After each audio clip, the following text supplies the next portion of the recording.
दैनिक आहार है वचन का प्यारा उपहार। रोज का है ये आत्मा का पोषण संसार। हर शब्द में छुपी है ईश्वर की पुकार। आओ सुनो समझो जीवन में लाओ प्यार।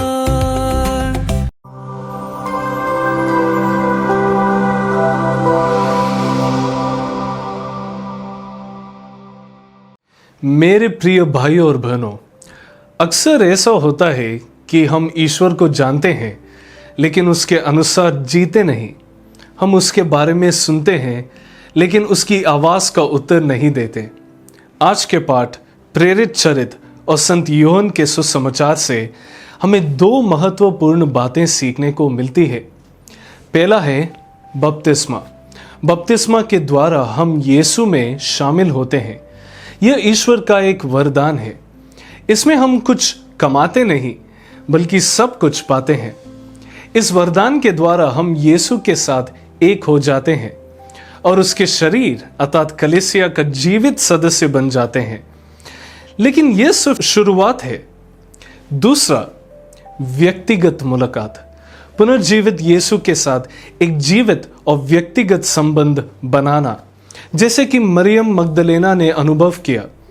उसने केवल यीशु के बारे में नहीं सुना बल्कि उसकी आवाज को पहचाना और उसे उत्तर दिया।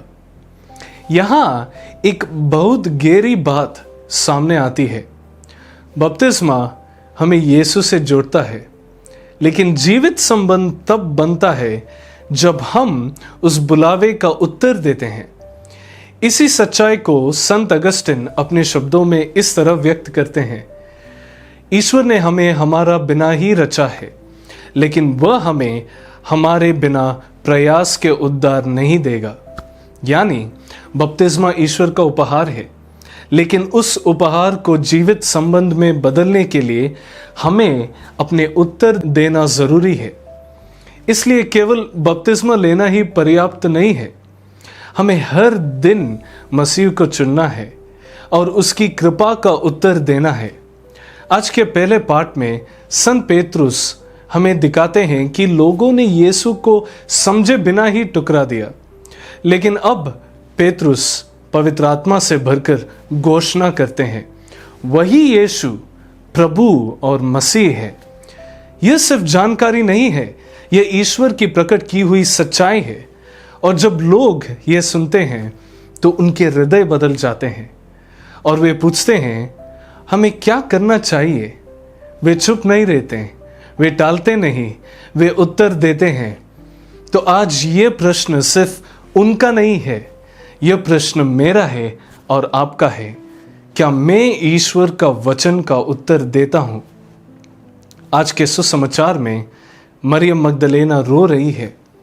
उसे लगता है कि यीशु अब भी मृत है, लेकिन फिर यीशु उसे नाम से पुकारते हैं, मरियम, और उस पल सब कुछ बदल जाता है। वो उसे पहचान लेती है और कहती है, रब्बोनी, यानी मेरे गुरुवर। यहाँ हमें एक और गहरी बात समझ आती है। विश्वास केवल जानना नहीं, विश्वास बुलावे का उत्तर देना है। प्रार्थना क्या है? सिर्फ बोलना नहीं, बल्कि ईश्वर को सुनना और उसे उत्तर देना। प्रार्थना विश्वास का जीवित रूप है। इसलिए जब हम प्रार्थना करते हैं तो हमें ईश्वर पर भरोसा रखना है, विनम्र रहना है, उसे ध्यान से सुनना है और उसका उत्तर देने के लिए तैयार रहना है। लेकिन अक्सर हम क्या करते हैं? हम ईश्वर को सिर्फ ज़रूरतों के लिए इस्तेमाल करते हैं, लेकिन सच्ची प्रार्थना में एक जीवित और व्यक्तिगत संबंध होता है। मसीह जीवन में संस्कार भी ज़रूरी है और व्यक्तिगत संबंध भी।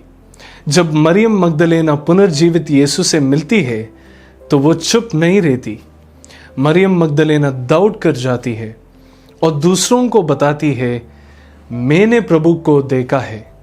इसलिए विश्वास कभी स्वयं तक सीमित नहीं रहता, वह हमेशा गवाही बन जाता है। तो आज प्रश्न ये नहीं है कि हम यीशु को जानते हैं या नहीं। प्रश्न ये है, क्या हम उसकी आवाज़ पर उत्तर देते हैं? तो आइए हम प्रार्थना करें कि ईश्वर हमें यह अनुग्रह दे कि हम प्रभु यीशु को सच में पहचानें और हर दिन विश्वासपूर्वक उसे उत्तर दें। आमीन।